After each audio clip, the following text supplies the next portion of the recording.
In the following tutorial, we're going to take a look at 3D perspective in Photoshop.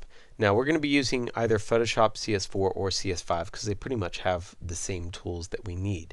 And so I'm going to open up this start file, which is a truck, but you can open up really anything that shows 3D perspective and has a place that you can put a logo or some text. So I'm going to put a logo on the side of the truck and some text on the ground. And let's begin by finding a logo. So I just went online, found a little logo samples page. So I'm going to cut that image, go to my trusty XN view, and paste it in. Now you do have to use import clipboard. So if you're not in it currently, you have to use the Control-Shift-V. Then what I can do is cut out the image that I want. So I might even zoom up a little bit so I can get a better selection than what I just did. And it's nice that I'm using this logo, which is horizontal, because that will show me a really good perspective. So I'm going to do Control-A, Control-C to copy all, go back to Photoshop, and now I can paste it. And that creates a new layer.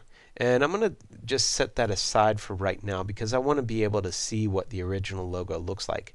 Now what I'm going to do is duplicate it. So I can do Control-V again, which will just paste another layer if I want.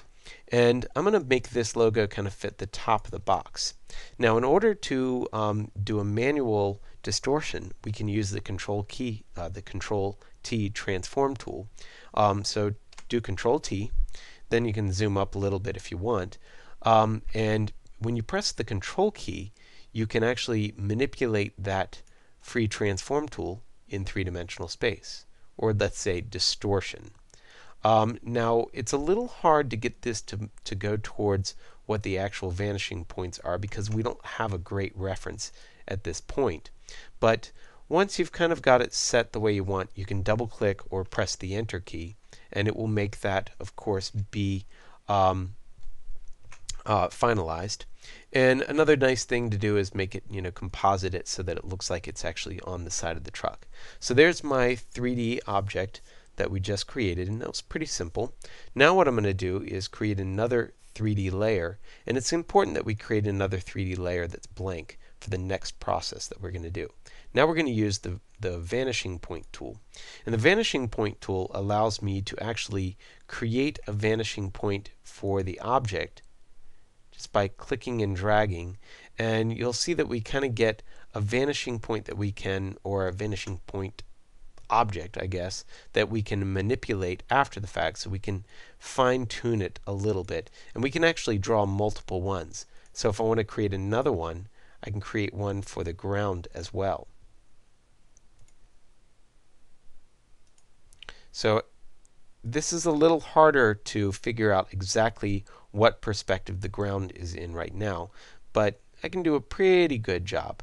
What I could do is try and go to the other side if I needed to try and get it just right, but I think that that's about right. Alright, anyway, we've got a couple different 3D objects here. Now what I'm going to do is paste the logo, and you'll see that it will snap to whatever three-dimensional side I want to use. So I'm going to make it fit to the side of the truck, and I'm going to scale it down a little bit. And you'll notice that sometimes they do get a little distorted, and that's why I like the original there, because that way I can say, no, that really does need to be a little bit taller, a little bit wider to be the right exact shape. So anyway, there we go, we can apply that. Now I'll do another one and apply that to the ground. Why not?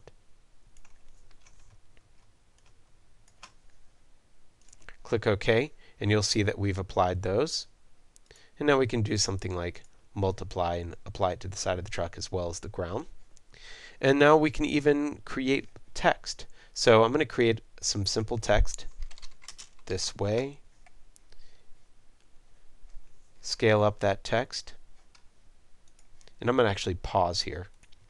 Now I created some white text, but I need to rasterize it before I do it. So I'm going to merge it with a blank layer, then cut all of it, Control X, and then paste it in with a vanishing point. And you'll see that's how we have to do it. It's a little weird.